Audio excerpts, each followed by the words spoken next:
Olá, boa noite e seja bem-vindo ao SOS 24. Começamos com a notícia de duas adolescentes de 13 e 14 anos que foram encontradas mortas esta tarde junto à linha de comboio de Vila Nova de Anços, no concelho de Sor. As jovens estavam desaparecidas há 2 dias e a primeira linha de investigação é de que terão sido atropeladas por um comboio. Em Montemoro Velho, onde residiam, a família e amigos estão em estado de choque. Foram encontradas sem vida 48 horas depois de desaparecerem. Tinham 13 e 14 anos. De fones nos ouvidos, Lígia e Inês caminharam pela linha do comboio próximo do apiadeiro de Vila Nova de Anços, no concelho de Sor, em Coimbra. Tudo leva a crer que estariam a ouvir música no momento em que, alegadamente, foram colhidas por um comboio. Os corpos das adolescentes foram encontrados pelas equipas da GNR às 15 horas de sexta-feira, no momento em que os operacionais da Guarda Nacional Republicana faziam uma batida pela área em busca das jovens. Estavam numa vala paralela à linha do norte, no corredor ferroviário, a poucos metros uma da outra. Os militares do posto de Montemoro Velho foram-se aproximando e depararam-se com alguns pertences, nomeadamente roupa das menores. O tempo exato de morte, só a própria investigação é que poderá concluir isso. Agora, conforme estavam os corpos, portanto, o avistamento das composições que ali circulavam seria, não digo que seria difícil, portanto, mas não seria fácil. Como é que... A Polícia Judiciária tenta agora desvendar o mistério. As autoridades procuram perceber primeiro o motivo do desaparecimento, onde e com quem estiveram as duas adolescentes. O último contacto que mantiveram com a família foi na tarde de quarta-feira, no dia do desaparecimento. Inês ligou à mãe do telemóvel da amiga Lígia. Supostamente deveriam chegar de comboio às 8h30 da noite, mas não apareceram. Terá sido precisamente nessa noite que perderam a vida. A escola em Montemoro Velho, que as duas adolescentes frequentavam, já tem bandeira a meia haste. Os amigos mais próximos mostram-se em choque. Eram raparigas sempre animadas, andavam sempre juntas. Mais 2 estrelas no céu.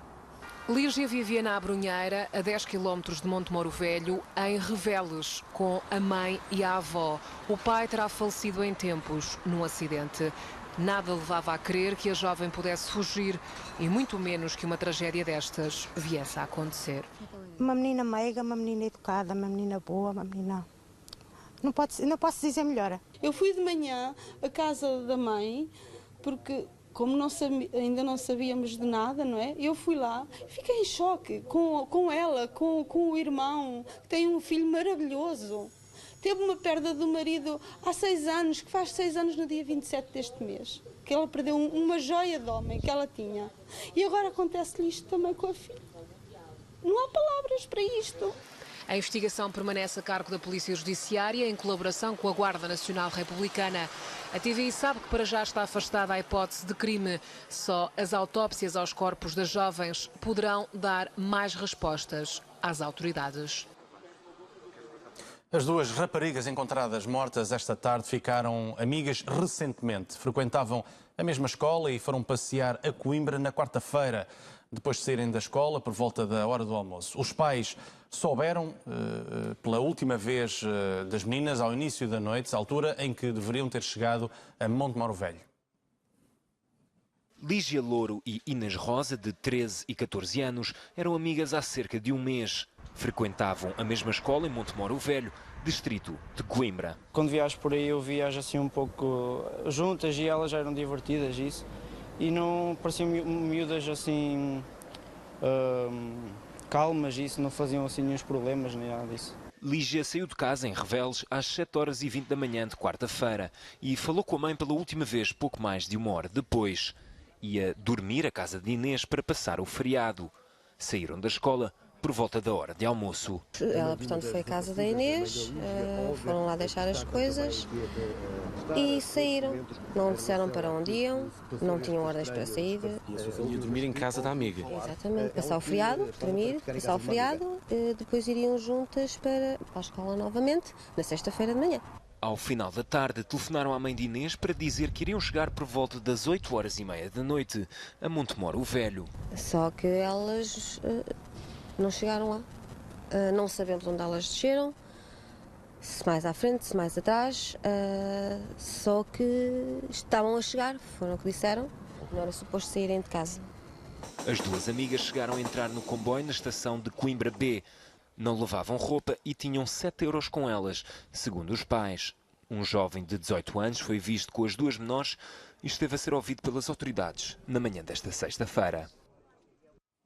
Vamos analisar este caso agora em estúdio com a ajuda de Sérgio Azevedo e Teresa Leonardo, ambos comentadores da SOS 24. Boa noite aos dois. Olá, amiga. Teresa, começo por si. Este é um caso que as autoridades já estão a descartar homicídio, um crime. Mesmo assim, é uma situação que é possível analisar do ponto de vista social, tendo em conta que há aqui uma relação, eventualmente, com outros casos de crianças com esta idade que fogem de casa, que se ausentam e que é preciso, de alguma maneira, controlar. E foi isso que aconteceu até se saber do paradeiro hoje, ou até se terem encontrado os cadáveres hoje à tarde. Portanto, desde quarta-feira que 2 menores estavam desaparecidas.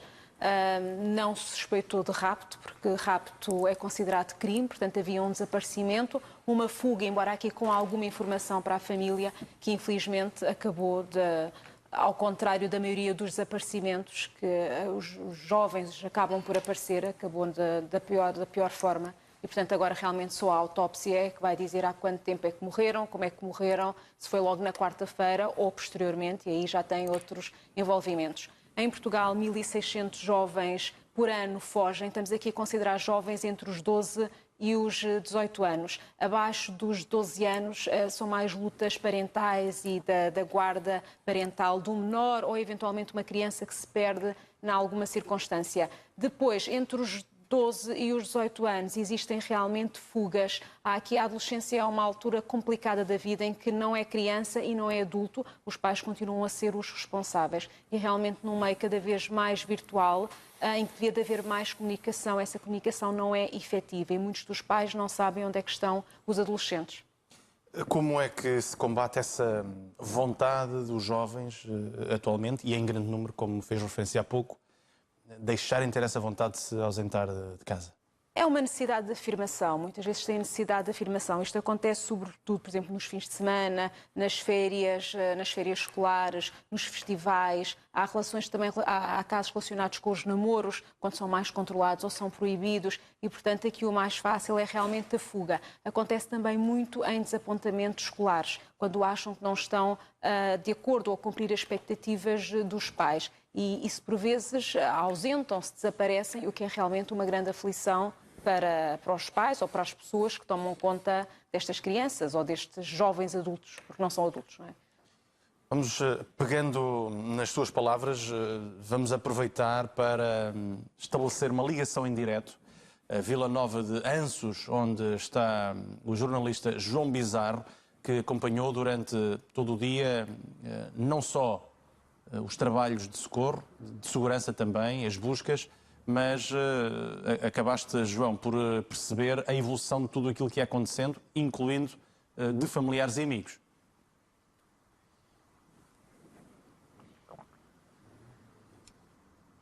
Exatamente, muito boa noite. A maior surpresa foi aquela que acabou por acontecer. Ninguém esperava, rigorosamente ninguém esperava que fosse feita aquela descoberta dos 2 corpos na linha férrea junto à estação de Vila Nova de Anços. Para nos situarmos, Vila Nova de Anços fica na linha do norte, seguindo da Granja do Lumeiro, que é uma estação central, para Lisboa, para Pombal e depois para Lisboa. Na Granja do Lumeiro estará, digamos, a descoberta da verdade, isto é, presume-se, e é nessa linha que trabalha toda a investigação, que as jovens terão apanhado o comboio em Coimbra, pensando que seria o suburbano para a Figueira da Foz, que chega à Granja do Lumeiro e vira, portanto, para a Figueira da Foz, e o primeiro apiadeiro é Montemor Velho. Pensando que tinham apanhado esse comboio, acabaram por apanhar um regional com destino a Lisboa. Apercebendo-se do engano, terão ficado nessa estação de Vila Nova de Anços e feito o percurso então a pé para recuperar, digamos assim, o tempo perdido e sem outra hipótese de solução para encobrir, digamos assim, o seu próprio engano. É pelo menos esta a linha de investigação.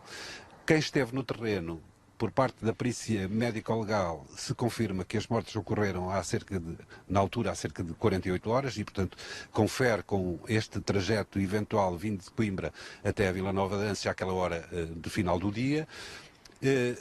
Seriam estas duas jovens a pé também, segundo os peritos da investigação, não colhidas diretamente pelo comboio, portanto não indo na própria linha, mas indo de modo lateral. E também confere, porque àquela hora passa ali um Alfa Intercidades, um comboio que chega a atingir naquele sítio cerca de 220 km/h e, digamos, a própria colocação dos cadáveres e a sua apresentação não muito teorados, digamos assim, que poderiam ter sido colhidas pelo próprio, digamos assim, pela própria pressão exercida pela passagem de um comboio de alta velocidade. Bom, até agora, nestes 2 dias em que a família se multiplicou em apelos e em buscas, a própria família fez buscas neste território todo, entre Greja do Omeiro, Alfarelos, a Piadeira de Montemor Velho e também para Sul e para Norte, a versão que era, digamos, que se queria acreditar é que de facto se teria tratado de uma fuga relacionada naturalmente com o espírito libertário que é própria dos adolescentes e que mais cedo ou mais tarde elas apareceriam. E esta surpresa, hoje à tarde, foi de tal modo forte e violenta que deixou toda a gente, eu diria mesmo, atarantada, quer aqui em Montemor Velho, quer em Reveles, quer junto das famílias, junto dos amigos. Nesta altura da noite há de facto um ambiente muito pesado, de muita dor, de muita angústia, porque ninguém consegue perceber o que de facto aconteceu. João Bizarro, que nos faz aqui uma descrição pormenorizada daquilo que aconteceu em termos de segurança e também daquilo que se percebeu e do que terá acontecido. Sérgio, estamos aqui perante, eventualmente, uma situação semelhante a outras que já aconteceram recentemente. Eventualmente, estamos ainda no plano das hipóteses e, independentemente de ser ou não, também serve para deixarmos aqui um alerta de alguém que passa perto de um comboio, muito perto, e acaba por ser sugado pela velocidade e acaba por morrer na sequência disto. Sim, já tivemos alguns casos recentes, até que em setembro um jovem de 16 anos em Portimão também foi vítima de uma tragédia semelhante. Mas julgo que, pegando nas palavras da doutora Teresa e naquilo que também tinhas falado inicialmente, eu julgo que isto também serve de alerta para a própria comunidade, não só para a família, mas também para a comunidade, sobretudo a comunidade escolar.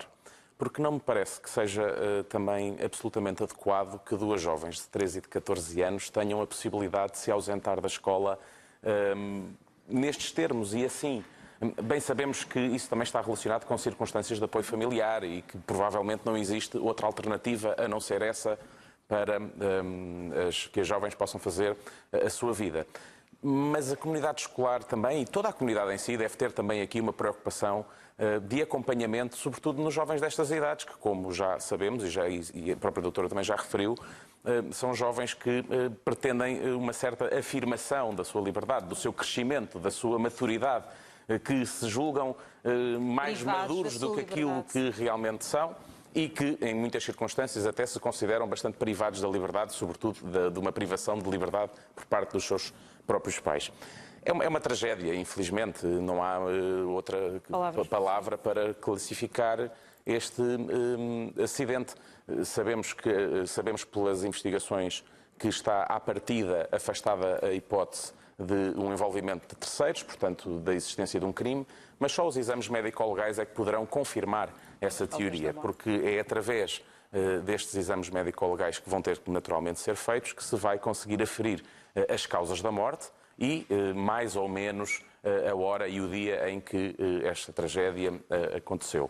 E, portanto, Miguel, eu voltaria àquilo que iniciei para terminar, que era precisamente para uma atenção redobrada que a própria sociedade deve ter, sobretudo a comunidade escolar, neste tipo de jovens que têm tendencialmente este tipo de comportamentos. Escola e família. Exatamente, concordo perfeitamente com as palavras do Sérgio, é isto mesmo. São duas jovens, muito novas, provavelmente tiveram o consentimento da família para se ausentar, mas a família nunca tem o conhecimento total, não é? Não sabia que isto ia acontecer, por onde iam passar, com quem eventualmente estiveram. Como é que há se um grande combate, desconhecimento. bom, esta necessidade, pegando nas suas palavras, ou de afirmação ou comportamental, por parte dos pais, punindo, falando, sendo mais severo na educação? Eu acho que é preciso regra e amor, mas tem que haver compreensão, tem que haver afetividade e tem que haver conhecimento. Muitas vezes deixar o jovem ou a criança atuar, mas estar atento aos amigos, estar atento às redes sociais, com quem fala, ter o contacto. Por exemplo, é muito comum nos desaparecimentos, e aqui faço um alerta, quando isso acontece, devem dizer de imediato à autoridade que a pessoa que desapareceu. E muitas vezes, quando os pais o fazem, não sabem dizer contactos de amigos, ou eventualmente onde é que os filhos estão, ou possam estar, ou o que é que fizeram. E isso é quase inacreditável na nossa sociedade e nos dias de hoje, em que tudo parece tão fácil. Sim, posso? Sim. Peço desculpa. É isso mesmo, porque em certa medida, fruto também da dinâmica das nossas vidas e de um certo alheamento que nos causa todo o nosso trabalho, um alheamento familiar, enfim, Exatamente. que nos parece que é um dado adquirido perante a nossa sociedade. Eu julgo que este acompanhamento, esta monitorização, sobretudo destas manifestações nas redes sociais, de quem são os amigos, este controle tem que existir por parte dos pais. Eu acho que isso é absolutamente evidente. Nós estamos a falar aqui, provavelmente, de umas raparigas que perderam o comboio, ou que se enganaram no comboio, ou que saltaram do comboio, fizeram um caminho a pé, mas podia ter sido uma coisa bem pior, podiam ter ido atrás de alguém ou ter sido aliciadas por alguém. E, portanto, esse é o nosso medo. Evidente. E, portanto, este acompanhamento familiar, que eu diria, é fundamental. Não evita tragédias, sim, mas certamente contribui para a prevenção. Aliás, porque infelizmente lá está, houve uma tragédia, mas há outras semelhantes, que é o tráfico humano, a pedofilia.